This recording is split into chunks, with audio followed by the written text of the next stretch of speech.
নমস্কার বন্ধুরা, গল্পের হাটে আপনাদের সকলকে স্বাগত জানাই। বন্ধুরা, গল্পের হাটে আমার আজকের নিবেদন বিভূতিভূষণ বন্দ্যোপাধ্যায়ের রচিত অলৌকিক গল্প রঙ্কিনী দেবীর খড়গ। গল্পটি শুনে ভালো লাগলে অবশ্যই ভিডিওটি লাইক, কমেন্ট, শেয়ার আর আমার চ্যানেলটিকে সাবস্ক্রাইব করে দেবেন। তাহলে চলুন বন্ধুরা, গল্পটি শুরু করা যাক। গল্প পাঠে আমি বৈশালী, আর আপনারা শুনছেন আজকের গল্প রঙ্কিনী দেবীর খড়গ। জীবনে অনেক জিনিস ঘটে, যাহার কোনো যুক্তিসঙ্গত কারণ খুঁজিয়া পাওয়া যায় না। তাহাকে আমরা অতিপ্রাকৃত বলিয়া অভিহিত করি। জানি না, হয়তো খুঁজিতে জানিলে তাহাদের সহজ ও সম্পূর্ণ স্বাভাবিক কারণ বাহির করা যায়। মানুষের বিচার বুদ্ধি ও অভিজ্ঞতালব্ধ কারণগুলি ছাড়া অন্য কারণ হয়তো তাহাদের থাকিতে পারে। ইহা লইয়া তর্ক উঠাইব না, শুধু এইটুকু বলিব, সেরূপ কারণ যদিও থাকে, আমাদের মতো সাধারণ মানুষের দ্বারা তাহার আবিষ্কার হওয়া সম্ভব নয় বলিয়াই তাহাদিগকে অতিপ্রাকৃত বলা হয়। আমার জীবনে একবার এইরূপ একটি ঘটনা ঘটিয়াছিল, যাহার যুক্তিযুক্ত কারণ তখন বা আজ কোনোদিনই খুঁজিয়া পাই নাই। পাঠকদের কাছে তাই সেটি বর্ণনা করিয়াই আমি খালাস। তাহারা যদি সে রহস্যের কোনো স্বাভাবিক সমাধান নির্দেশ করিতে পারেন, যথেষ্ট আনন্দ লাভ করিব। ঘটনাটা এইবার বলি। কয়েক বছর আগেকার কথা। মানভূম জেলার চেরো নামক গ্রামের মাইনর স্কুলে তখন মাস্টারি করি। প্রসঙ্গক্রমে বলিয়া রাখি, চেরো গ্রামের প্রাকৃতিক দৃশ্য এমনতর যে এখানে কিছুদিন বসবাস করিলে বাংলাদেশের একঘেয়ে সমতল ভূমির কোনো পল্লী আর চোখে ভালো লাগে না। একটি অনুচ্চ পাহাড়ের ঢালু সানুদেশ জুড়িয়া লম্বালম্বিভাবে সারা গ্রামের বাড়িগুলি অবস্থিত। সর্বশেষ সারির বাড়িগুলির খিড়কি দরজা খুলিলেই দেখা যায় পাহাড়ের উপরকার শাল, মহুয়া, করুচি, বিল্লবৃক্ষের পাতলা জঙ্গল, একটা সুবৃহৎ বটগাছ ও তাহার তলায় বাঁধানো বেদি, ছোট বড় শিলাখণ্ড ও ভেলা কাঁটার ঝোপ। আমি যখন প্রথম ও গ্রামে গেলাম, তখন একদিন পাহাড়ের মাথায় বেড়াইতে উঠিয়া এক জায়গায় শালবনের মধ্যে একটি পাথরের ভাঙা মন্দির দেখিতে পাইলাম। সঙ্গে ছিল আমার দুটি উপরের ক্লাসের ছাত্র, তাহারা মানভূমবাসী বাঙালি। একটা কথা, চেরোগ্রামে বেশিরভাগ অধিবাসী মাদ্রাজি, যদিও তাহারা বেশ বাংলা বলিতে পারে। অনেকে বাংলা আচার ব্যবহারও অবলম্বন করিয়াছে। কি করিয়া মানভূম জেলার মাঝখানে এতগুলি মাদ্রাজি অধিবাসী আসিয়া বসবাস করিল, তাহার ইতিহাস আমি বলিতে পারি না। মন্দিরটি কালো পাথরের এবং একটু অদ্ভুত গঠনের, অনেকটা যেন চাঁচড়া রাজবাড়ির দশ মহাবিদ্যার মন্দিরের মতো ধরনটা। এই অঞ্চলে এরূপ গঠনের মন্দির আমার চোখে পড়ে নাই। তাছাড়া মন্দিরটি সম্পূর্ণ পরিত্যক্ত ও বিগ্রহশূন্য। দক্ষিণের দেওয়ালে পাথরের চাই কিয়দংশ ধসিয়া পড়িয়াছে। দরজা নাই, শুধু আছে পাথরের চৌকাঠ। মন্দিরের মধ্যে ও চারিপাশে বনতুলসীর ঘন জঙ্গল। সান্ধ্য আকাশের পটভূমিতে সেই পাথরের বিগ্রহহীন ভাঙা মন্দির আমার মনে কেমন এক অনুভূতির সঞ্চার করিল। আশ্চর্যের বিষয়, অনুভূতিটা ভয়ের। ভাঙা মন্দির দেখিয়া মনে ভয় কেন হইল, এ কথা তারপর বাড়ি ফিরিয়া অবাক হইয়া ভাবিয়াছি। তবু অগ্রসর হইয়া যাইতেছিলাম ভালো করিয়া দেখিতে। একজন ছাত্র বাধা দিয়া বলিল, যাবেন না স্যার ওদিকে। কেন? জায়গাটা ভালো না, সাপের ভয় আছে সন্ধেবেলা। তাছাড়া লোকে বলে অনেক রকম ভয় ভীতি আছে, মানে অমঙ্গলের ভয়। কেউ ওদিকে যায় না। ওটা কি মন্দির? ওটা রঙ্কিনী দেবীর মন্দির স্যার। কিন্তু আমাদের গাঁয়ের বুড়ো লোকেরাও কোনো দিন ওখানে পুজো হতে দেখেনি, মূর্তিও নেই বহুকাল। ওই রকম জঙ্গল হয়ে পড়ে আছে আমাদের বাপ ঠাকুরদার আমলেরও আগে থেকে। চলুন স্যার, নামি। ছেলে দুটো যেন একটু বেশি তাড়াতাড়ি করিতে লাগিল নামিবার জন্য। রঙ্কিনী দেবী বা তাহার মন্দির সম্বন্ধে দু একজন বৃদ্ধ লোককে ইহার পর প্রশ্নও করিয়াছিলাম, কিন্তু আশ্চর্যের বিষয় লক্ষ্য করিয়াছি, তাহারা কথাটা এড়াইয়া যাইতে চায় যেন। আমার মনে হইয়াছে রঙ্কিনী দেবী সংক্রান্ত কথাবার্তা বলিতেও তাহারা ভয় পায়।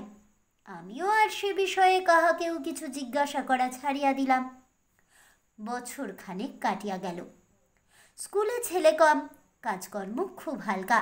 অবসর সময়ে এ গ্রামে ও গ্রামে বেড়াইয়া এ অঞ্চলের প্রাচীন পট, পুঁথি, ঘট ইত্যাদি সংগ্রহ করিতে লাগিলাম। এ বাতিক আবার অনেক দিন হইতেই আছে। নতুন জায়গায় আসিয়া বাতিকটা বাড়িয়া গেল। চেরোগ্রাম হইতে মাইল 5-6 দূরে জয়চণ্ডী পাহাড়। এখানে খাড়া উঁচু একটা অদ্ভুত ঘটনের পাহাড়ের মাথায় জয়চণ্ডী ঠাকুরের মন্দির আছে। পৌষ মাসে বড় মেলা বসে। বিএনআর লাইনের একটা ছোট স্টেশনও আছে এখানে। এই পাহাড়ের কাছে একটি ক্ষুদ্র বস্তিতে কয়েক ঘর মানভূম প্রবাসী উড়িয়া ব্রাহ্মণের বাস। ইহাদের মধ্যে চন্দ্রমোহন পাণ্ডা নামে একজন বৃদ্ধ ব্রাহ্মণের সঙ্গে আমার খুব আলাপ হইয়া গেল। তিনি বাঁকা বাঁকা মানভূমের বাংলায় আমার সঙ্গে অনেক রকমের গল্প করিতেন। পট, পুঁথি, ঘট সংগ্রহের অবকাশে আমি জয়চণ্ডীতলা গ্রামে চন্দ্রমোহন পাণ্ডার নিকট বসিয়া তাহার মুখে এদেশের কথা শুনিতাম। চন্দ্রপাণ্ডা আবার স্থানীয় ডাকঘরের পোস্টমাস্টারও। এদেশে প্রচলিত কত রকম আজগুবি ধরনের সাপের, ভূতের, ডাকাতের ও বাঘের, বিশেষ করিয়া বাঘের, কারণ বাঘের উপদ্রব এখানে খুব বেশি, সেই গল্প যে বৃদ্ধ চন্দ্রপাণ্ডার মুখে শুনিয়াছি, এবং এইসব গল্প শুনিবার লোভে কত আষাঢ়ের ঘন বর্ষার দিনে বৃদ্ধ পোস্টমাস্টারের বাড়িতে গিয়া যে হানা দিয়াছি, তাহার হিসাব দিতে পারিব না। মানভূমের এইসব অরণ্য সভ্য জগতের কেন্দ্র হইতে দূরে অবস্থিত। এখানকার জীবনযাত্রাও একটু স্বতন্ত্র ধরনের। যতই অদ্ভুত ধরনের গল্প হোক, জয়চণ্ডী পাহাড়ের ছায়ায় শালবন বেষ্টিত ক্ষুদ্র গ্রামে বসিয়া বৃদ্ধ চন্দ্র পাণ্ডার বাঁকা বাঁকা মানভূমের বাংলায় সেগুলি শুনিবার সময় মনে হইত, এদেশে এরূপ ঘটিবে, ইহার বিচিত্র কি! কলিকাতা টালিগঞ্জের কথা তো ইহা নয়। কথায় কথায় চন্দ্র পাণ্ডা একদিন বলিলেন, চেরো পাহাড়ে রঙ্কিনী দেবীর মন্দির দেখেছেন? আমি একটু আশ্চর্য হইয়া বৃদ্ধের মুখের দিকে চাহিলাম। রঙ্কিনী দেবী সম্বন্ধে এ পর্যন্ত আমি আর কোনো কথা কাহারও মুখে শুনি নাই। সেদিন সন্ধ্যায় আমার ছাত্রটির নিকট যাহা কিছু শুনিয়াছিলাম তাহা ছাড়া। বলিলাম, মন্দির দেখেছি, কিন্তু রঙ্কিনী দেবীর কথা জানবার জন্যে যাকেই জিজ্ঞাসা করেছি সেই চুপ করে গিয়েছে, কিংবা অন্য কোনো কথা পেরেছে। এর কারণ কিছু বলবেন? চন্দ্রপাণ্ডা বলিলেন, রঙ্কিনী দেবীর নামে সবাই ভয় খায়। কেন বলুন তো? মানভূম জেলায় আগে অসভ্য বুনো জাত বাস করত, তাদেরই দেবতা উনি। ইদানিং হিন্দুরা এসে যখন বাস করলে, উনি হিন্দুদের ঠাকুর হয়ে গেলেন। তখন তাদের মধ্যে কেউ মন্দির করে দিলে। কিন্তু রঙ্কিনী দেবী হিন্দু দেবদেবীর মতো নয়, অসভ্য বন্য জাতির ঠাকুর। আগে ওই মন্দিরে নরবলি হতো। 60 বছর আগেও রঙ্কিনী দেবীর মন্দিরে নরবলি হয়েছে। অনেকে বিশ্বাস করে রঙ্কিনী দেবী অসন্তুষ্ট হলে রক্ষা নেই, অপমৃত্যু আর অমঙ্গল আসবে তাহলে। এরকম অনেকবার হয়েছে নাকি। একটা প্রবাদ আছে এ অঞ্চলে, দেশে মরক হবার আগে রঙ্কিনী দেবীর হাতের খাড়া রক্তমাখা দেখা যেত। আমি যখন প্রথমে এ দেশে আসি, সে আজ 40 বছর আগের কথা। তখন প্রাচীন লোকেদের মুখে এ কথা শুনেছিলাম। রঙ্কিনী দেবীর বিগ্রহ দেখেছিলেন মন্দিরে? না, আমি এসে পর্যন্ত ওই ভাঙা মন্দিরই দেখছি। এখান থেকে কারা বিগ্রহটি নিয়ে যায় অন্য কোনো দেশে। রঙ্কিনী দেবীর এসব কথা আমি শুনতাম ওই মন্দিরের সেবায়েত বংশের এক বৃদ্ধের মুখে।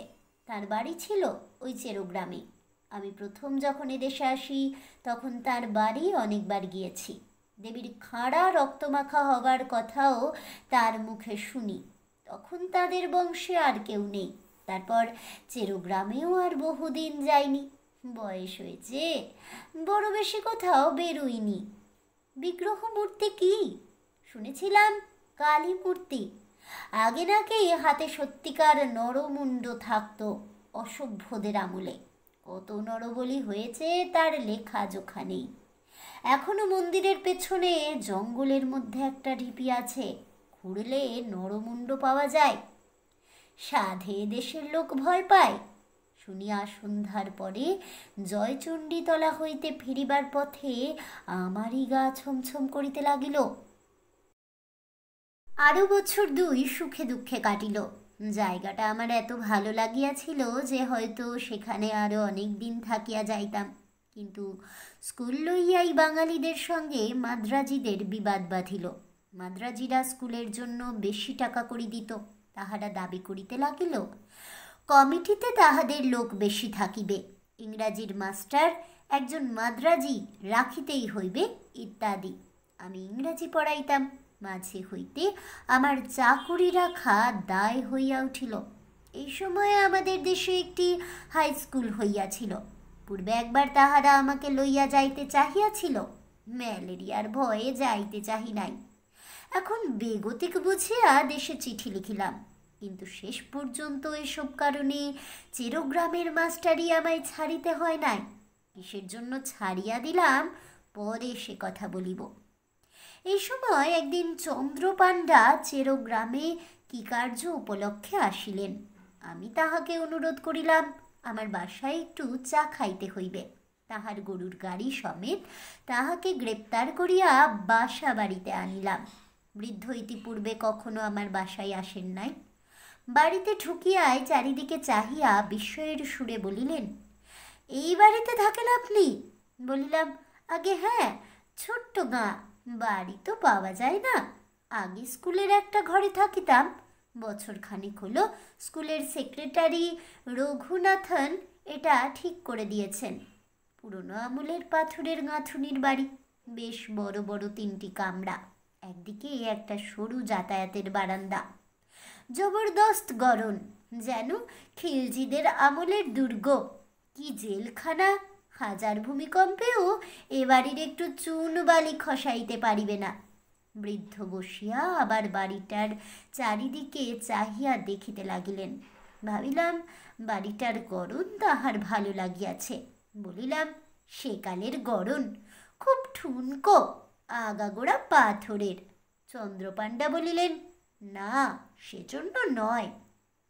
আমি এই বাড়িতে প্রায় 30 বছর আগে যথেষ্ট যাতায়াত করতাম। এই বাড়ি হলো রঙ্কিনী দেবীর সেবায়েত বংশের। ওদের বংশে এখন আর কেউ নেই। আপনি যে এ বাড়িতে আছেন তা জানতাম না। তা বেশ বেশ, অনেকদিন পরে বাড়িটাতে ঢুকলাম কি না আমার বড় অদ্ভুত লাগছে। তখন বয়স ছিল 30, আর এখন হলো প্রায় 60। তারপর অন্যান্য কথা আসিয়া পড়িল। চাপান করিয়া বৃদ্ধ গরুর গাড়িতে গিয়া উঠিলেন। আরও বছর খানিক কাটিয়াছে। দেশের স্কুলে চাকুরির আশ্বাস পাইলেও আমি এখনো যাই নাই, কারণ এখানকার বাঙালি মাদ্রাজি সমস্যা একরূপ মিটিয়া আসিয়াছে।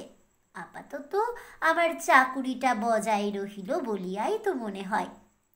চৈত্র মাসের শেষ, 5-6 ক্রোশ দূরবর্তী এক গ্রামে আমারই এক ছাত্রের বাড়িতে অন্নপূর্ণা পূজার নিমন্ত্রণ রক্ষা করতে গিয়াছিলাম।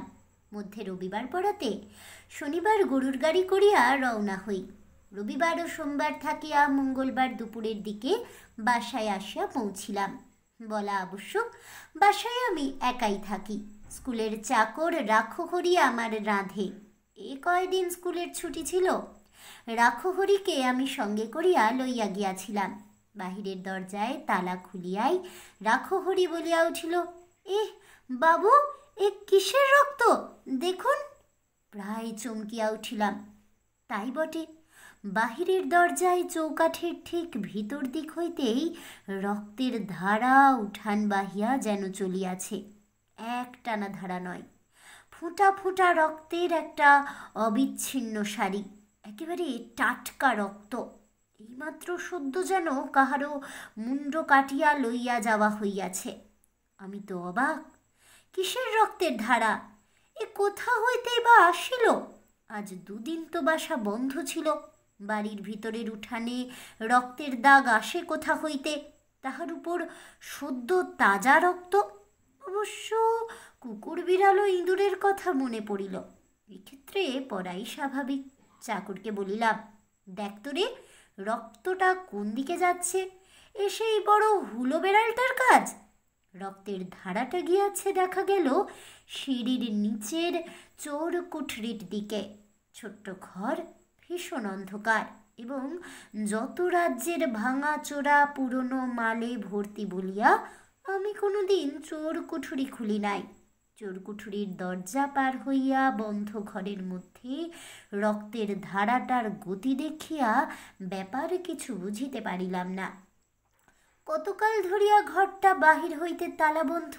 যদি বিড়ালের ব্যাপারই হয়, বিড়াল ঢুকিতেও তো ছিদ্রপথ দরকার হয়। চোর কুঠুরির তালা লোহার শিকের চার দিয়া খোলা হইল। আলো জ্বালিয়া দেখা গেল ঘরটায় পুরনো ভাঙা তোবড়ানো টিনের বাক্স, পুরানো ছেঁড়া গদি, খাটের পায়া, মরিচা ধরা সুরকি, ভাঙা টিন, শাবল প্রভৃতি ঠাসা বোঝাই। ঘরের মেঝেতে সোজা রক্তের দাগ এক কোণের দিকে গিয়াছে। রাখহরি খুঁজিতে খুঁজিতে হঠাৎ চিৎকার করিয়া বলিয়া উঠিল, এ কি বাবু, এতে কি করে এমন ধারা রক্ত লাগলো? তারপর সে কি একটা জিনিস হাতে তুলিয়া ধরিয়া বলিল, দেখুন কাণ্ডটা বাবু। জিনিসটাকে হাতে লইয়া সে বাহিরে আসিতে তাহার হাতের দিকে চাহিয়া আমি চমকিয়া উঠিলাম। একখানা মরিচা ধরা হাতলবিহীন ভাঙা খাঁড়া বা রামদা, আগার দিকটা চওড়া ও বাঁকানো, বড় চওড়া ফলাটা তাজা রক্তে টকটকে রাঙা। একটু আধটু রক্ত নয়, ফলাতে আগা গোড়া রক্ত মাখানো। মনে হয় যেন খাঁড়াখানা হইতে এখনই টপটপ করিয়া রক্ত ঝরিয়া পড়িবে। সেই মুহূর্তে একসঙ্গে আমার অনেক কথা মনে হইল। 2 বৎসর পূর্বে চন্দ্রপাণ্ডার মুখে শোনা সেই গল্প। রঙ্কিনী দেবীর সেবায়েত বংশের ভদ্রাসন বাড়ি এটা। পুরানো জিনিসের গুদাম এই চোর কুঠুরিতে রঙ্কিনী দেবীর হাতের খাঁড়াখানা তাহারাই রাখিয়াছিল হয়তো। মরকের আগে বিগ্রহের খাঁড়া রক্তমাখা হওয়ার প্রবাদ আমার মাথা ঘুরিয়া উঠিল। মরক কোথায় ভাবিতে পারিতাম, যদি সময় পাইতাম সন্দেহ করিবার, কিন্তু তাহা পাই নাই। পরদিন সন্ধ্যার সময় চেরোগ্রামে প্রথম কলেরা রোগীর খবর পাওয়া গেল। 3 দিনের মধ্যে রোগ ছড়াইয়া মরক দেখা দিল।